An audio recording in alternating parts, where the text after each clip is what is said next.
Good afternoon. Secretary Mnuchin, Secretary Ross, EPA Administrator Scott Pruitt, members of Congress, distinguished guests, on behalf of the First Family, welcome to the White House.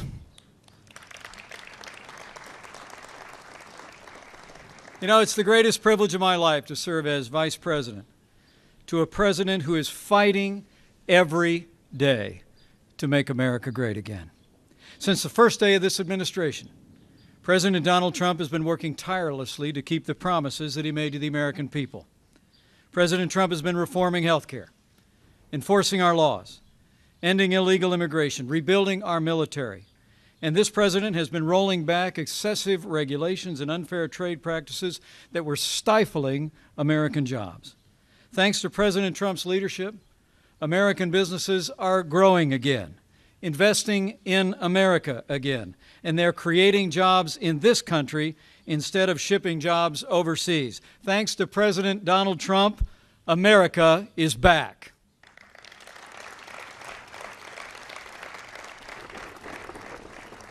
And just last week, we all witnessed the bold leadership of an American president on the world stage, putting America first.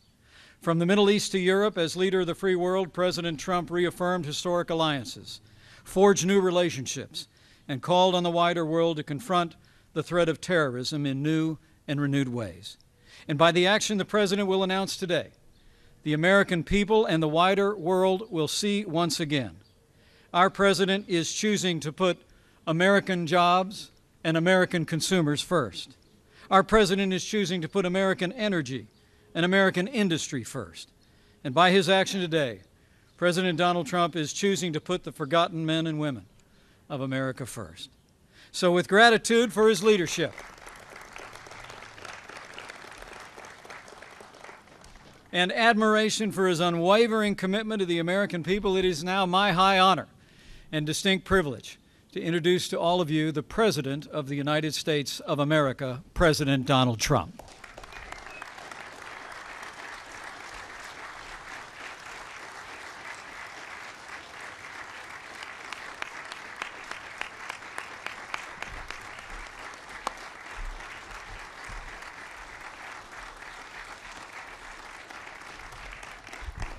Thank you very much. Thank you. I would like to begin by addressing the terrorist attack in Manila.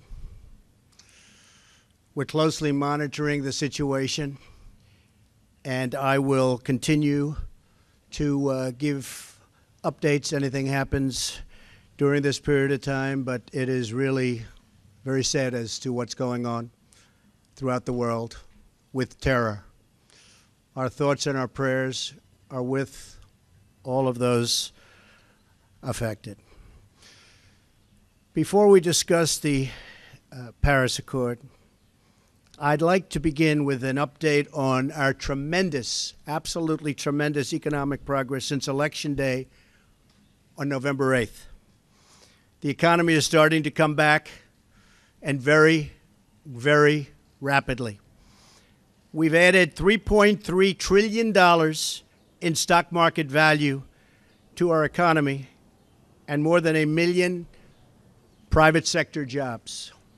I've just returned from a trip overseas where we concluded nearly $350 billion of military and economic development for the United States, creating hundreds of thousands of jobs. It was a very, very successful trip.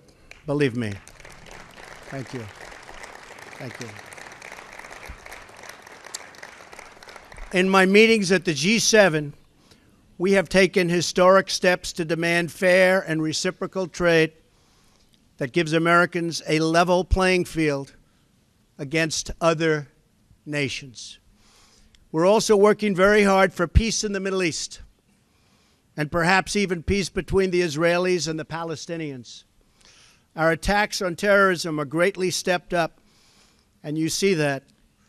You see it all over.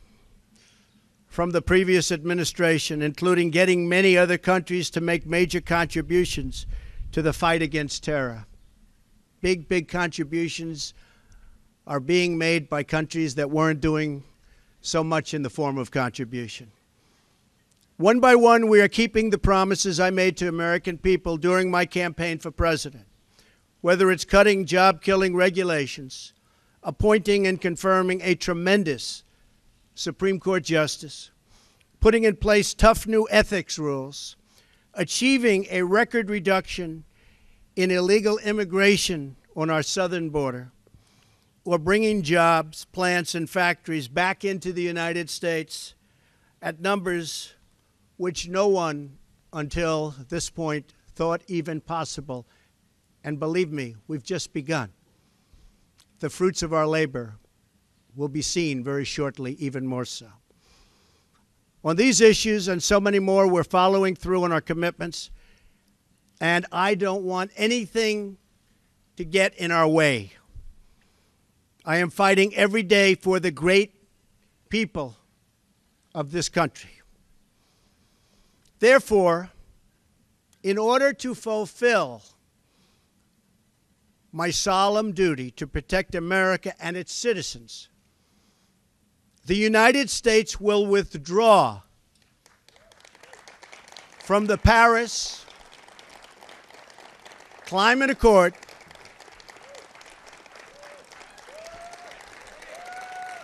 Thank you.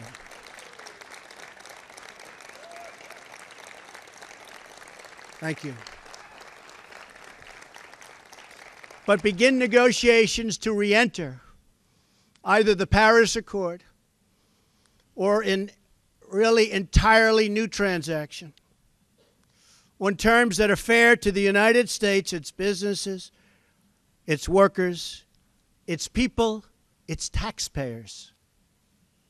So we're getting out, but we will start to negotiate, and we will see if we can make a deal that's fair. And if we can, that's great.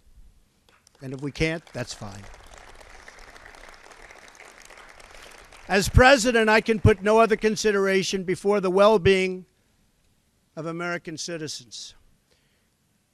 The Paris Climate Accord is simply the latest example of Washington entering into an agreement that disadvantages the United States to the exclusive benefit of other countries, leaving American workers, who I love, and taxpayers to absorb the cost in terms of lost jobs, lower wages, shuttered factories, and vastly diminished economic production.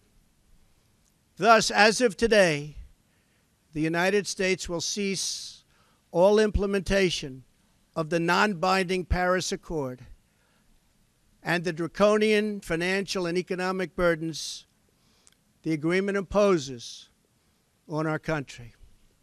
This includes ending the implementation of the nationally determined contribution and, very importantly, the Green Climate Fund, which is costing the United States a vast fortune. Compliance with the terms of the Paris Accord and the onerous energy restrictions that is placed on the United States could cost America as much as 2.7 million lost jobs by 2025, according to the National Economic Research Associates. This includes 440,000 fewer manufacturing jobs, not what we need. Believe me, this is not what we need, including automobile jobs, and the further decimation of vital American industries on which countless communities rely. They rely for so much, and we would be giving them so little. According to the same study, by 2040, compliance with the commitments put into place by the previous administration would cut production for the following sectors: paper, down 12%. Cement, down 23%. Iron and steel, down 38%. Coal, and I happen to love the coal miners, down 86%. Natural gas down 31%. The cost to the economy at this time would be close to $3 trillion in lost GDP and 6.5 million industrial jobs, while households would have $7,000 less income, and in many cases, much worse than that. Not only does this deal subject our citizens to harsh economic restrictions, it fails to live up to our environmental ideals. As someone who cares deeply about the environment, which I do, I cannot in good conscience support a deal that punishes the United States, which is what it does. The world's leader in environmental protection, while imposing no meaningful obligations on the world's leading polluters. For example, under the agreement, China will be able to increase these emissions by a staggering number of years, 13. They can do whatever they want for 13 years, not us. India makes its participation contingent on receiving billions and billions and billions of dollars in foreign aid from developed countries. There are many other examples, but the bottom line is that the Paris Accord is very unfair at the highest level to the United States. Further, while the current agreement effectively blocks the development of clean coal in America, which it does, and the mines are starting to open up. We're having a big opening in 2 weeks. Pennsylvania, Ohio, West Virginia, so many places. A big opening of a brand new mine. It's unheard of. For many, many years, that hasn't happened. They asked me if I'd go. I'm going to try. China will be allowed to build hundreds of additional coal plants. So we can't build the plants, but they can, according to this agreement. India will be allowed to double its coal production by 2020. Think of it. India can double their coal production. We're supposed to get rid of ours. Even Europe is allowed to continue construction of coal plants. In short, the agreement doesn't eliminate coal jobs. It just transfers those jobs out of America and the United States and ships them to foreign countries. This agreement is less about the climate and more about other countries gaining a financial advantage over the United States. The rest of the world applauded when we signed the Paris Agreement. They went wild. They were so happy. For the simple reason that it put our country, the United States of America, which we all love, at a very, very big economic disadvantage. A cynic would say the obvious reason for economic competitors and their wish to see us remain in the agreement is so that we continue to suffer this self-inflicted major economic wound. We would find it very hard to compete with other countries from other parts of the world. We have among the most abundant energy reserves on the planet, sufficient to lift millions of America's poorest workers out of poverty. Yet under this agreement, we are effectively putting these reserves under lock and key, taking away the great wealth of our nation. It's great wealth. It's phenomenal wealth. Not so long ago, we had no idea we had such wealth. And leaving millions and millions of families trapped in poverty and joblessness. The agreement is a massive redistribution of United States wealth to other countries. At 1% growth, renewable sources of energy can meet some of our domestic demand. But at 3 or 4% growth, which I expect, we need all forms of available American energy, or our country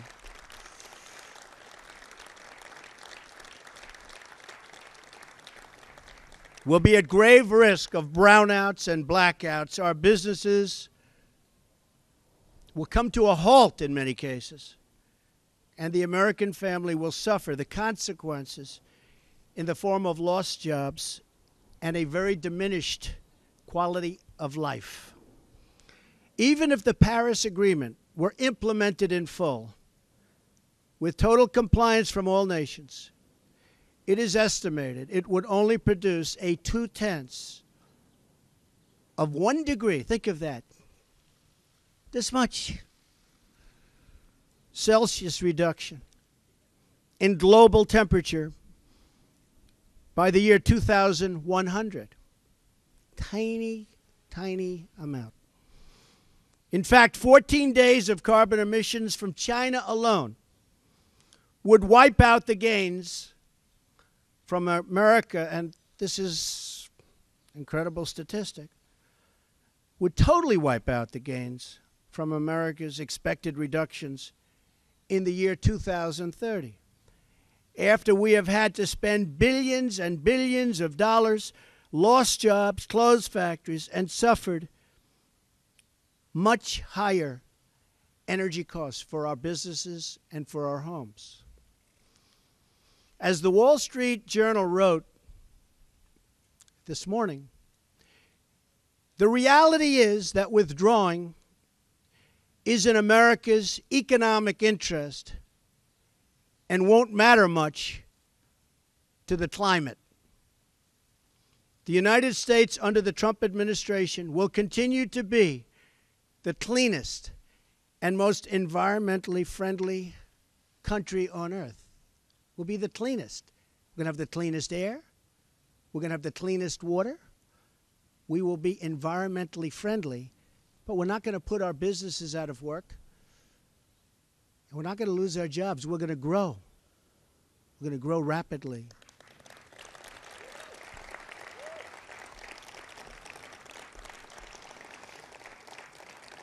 And I think you just read, it just came out minutes ago, the Small Business Report. Small businesses, as of just now, are booming, hiring people, one of the best reports they've seen in many years.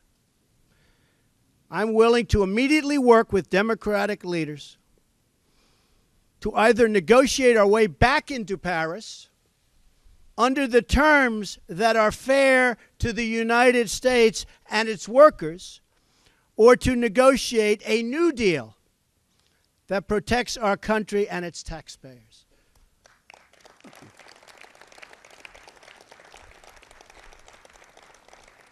So if the obstructionists want to get together with me, let's make them non-obstructionists. We will all sit down and we will get back into the deal and we'll make it good, and we won't be closing up our factories and we won't be losing our jobs, and we'll sit down with the Democrats and all of the people that represent either the Paris Accord or something that we can do that's much better than the Paris Accord. And I think the people of our country will be thrilled, and I think then the people of the world will be thrilled. But until we do that, we're out of the agreement.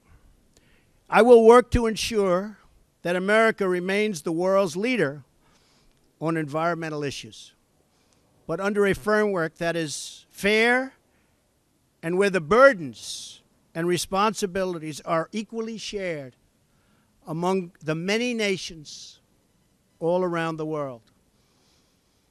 No responsible leader can put the workers and the people of their country at this debilitating and tremendous disadvantage.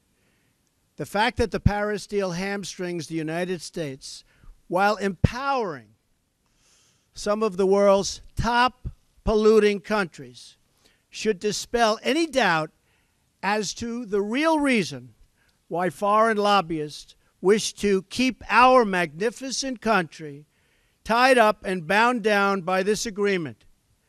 It's to give their country an economic edge over the United States. That's not going to happen while I'm president. I'm sorry.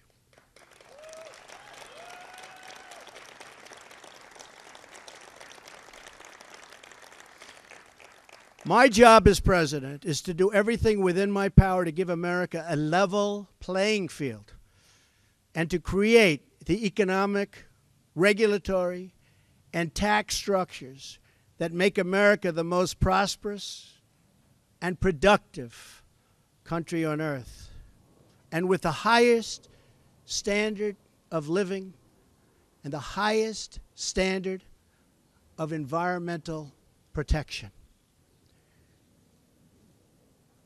Our tax bill is moving along in Congress, and I believe it's doing very well. I think a lot of people will be very pleasantly surprised. The Republicans are working very, very hard. We'd love to have support from the Democrats, but we may have to go it alone, but it's going very well. The Paris Agreement handicaps the United States economy in order to win praise from the very foreign capitals and global activists that have long sought to gain wealth at our country's expense. They don't put America first. I do, and I always will.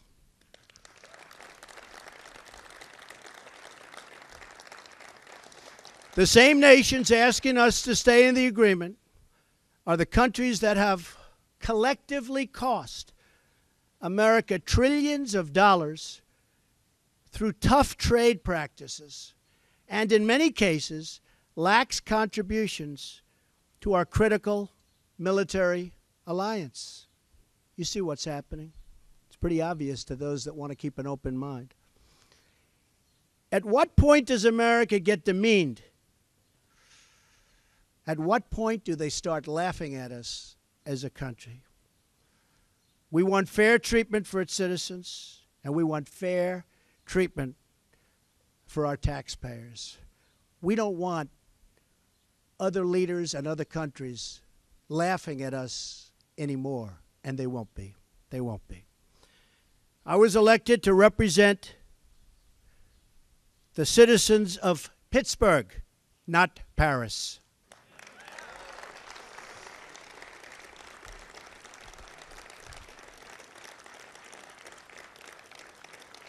I promised I would exit or renegotiate any deal which fails to serve America's interests.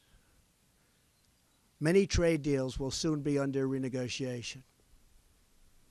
Very rarely do we have a deal that works for this country, but they'll soon be under renegotiation. The process has begun from day one, but now we're down to business.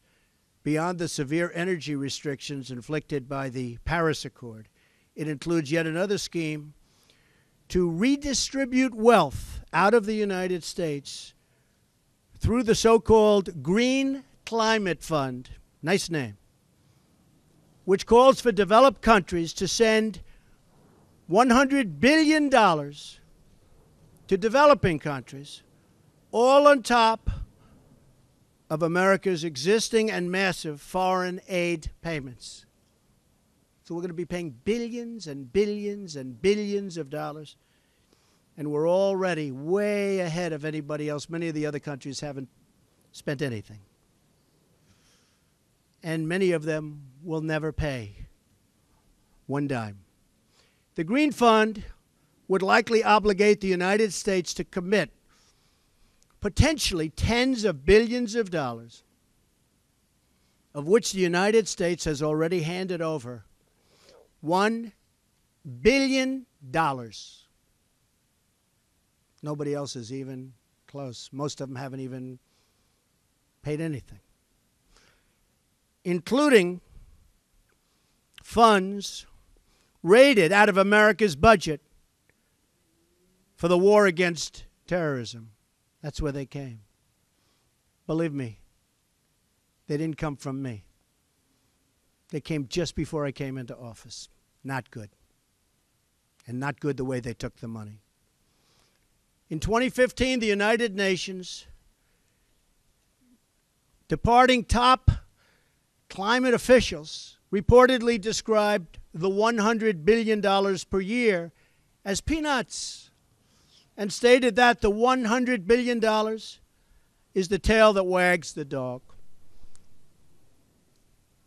In 2015, the Green Climate Fund's executive director reportedly stated that estimated funding needed would increase to $450 billion per year after 2020, and nobody even knows where the money is going to. Nobody's been able to say, where is it going to? Of course, the world's top polluters have no affirmative obligations under the Green Fund, which we terminate. America is $20 trillion in debt.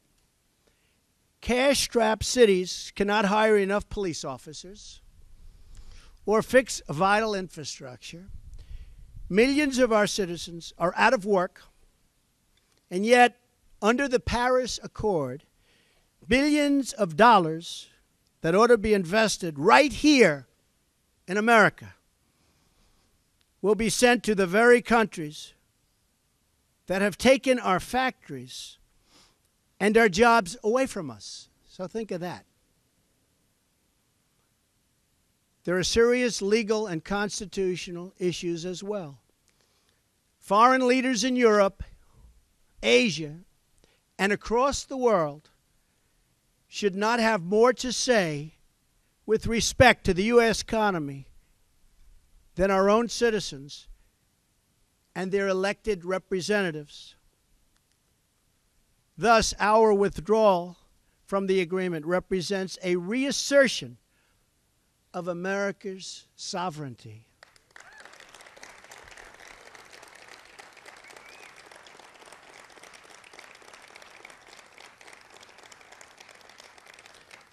Our Constitution is unique among all nations of the world, and it is my highest obligation and greatest honor to protect it, and I will. Staying in the agreement could also pose serious obstacles for the United States as we begin the process of unlocking the restrictions on America's abundant energy reserves, which we have started very strongly. It would once have been unthinkable that an international agreement could prevent the United States from conducting its own domestic economic affairs. But this is the new reality we face if we do not leave the agreement or if we do not negotiate a far better deal. The risks grow as historically these agreements only tend to become more and more ambitious over time. In other words, the Paris framework is just a starting point, as bad as it is, not an end point. And exiting the agreement protects the United States from future intrusions on the United States' sovereignty and massive future legal liability. Believe me, we have massive legal liability if we stay in. As president, I have one obligation, and that obligation is to the American people. The Paris Accord would undermine our economy, hamstring our workers, weaken our sovereignty, impose unacceptable legal risk, and put us at a permanent disadvantage to the other countries of the world. It is time to exit the Paris Accord.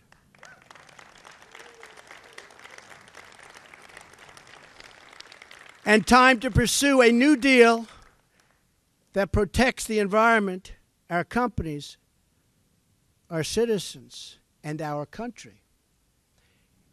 It is time to put Youngstown, Ohio, Detroit, Michigan, and Pittsburgh, Pennsylvania, along with many, many other locations within our great country, before Paris, France. It is time to make America great again. Thank you. Thank you. Thank you very much.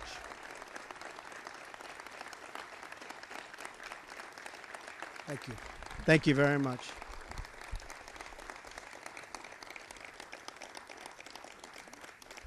Thank you very much. Very important. I'd like to ask Scott Pruitt, who most of you know and respect, as I do, just to say a few, please.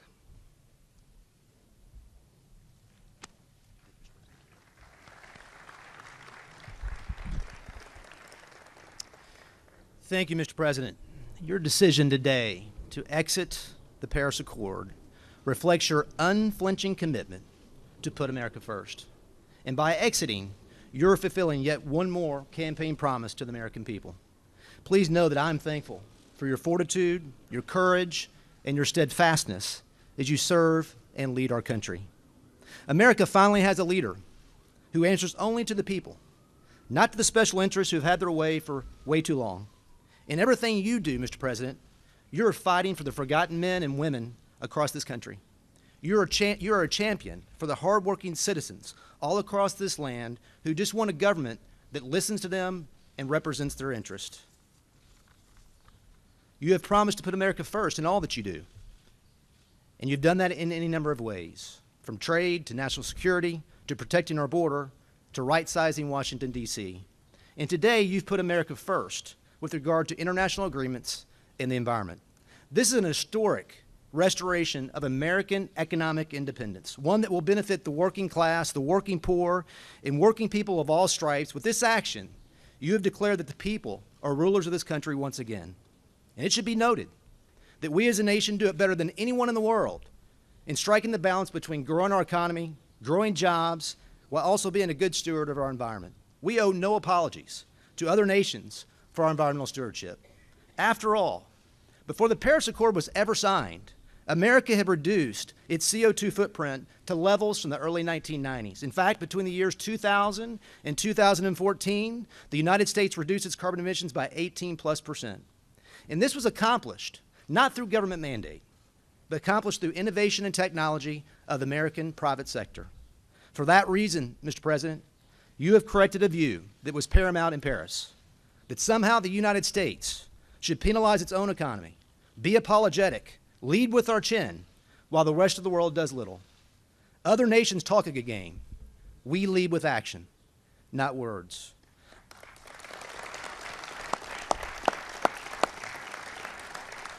Our efforts, Mr. President, as you know, should be on exporting our technology, our innovation, to nations who seek to reduce their CO2 footprint to learn from us. That should be our focus, versus agreeing to unachievable targets that harm our economy and the American people. Mr. President, it takes courage, it takes commitment to say no to the plaudits of men while doing what's right by the American people. You have that courage, and the American people can take comfort because you have their backs. Thank you, Mr. President.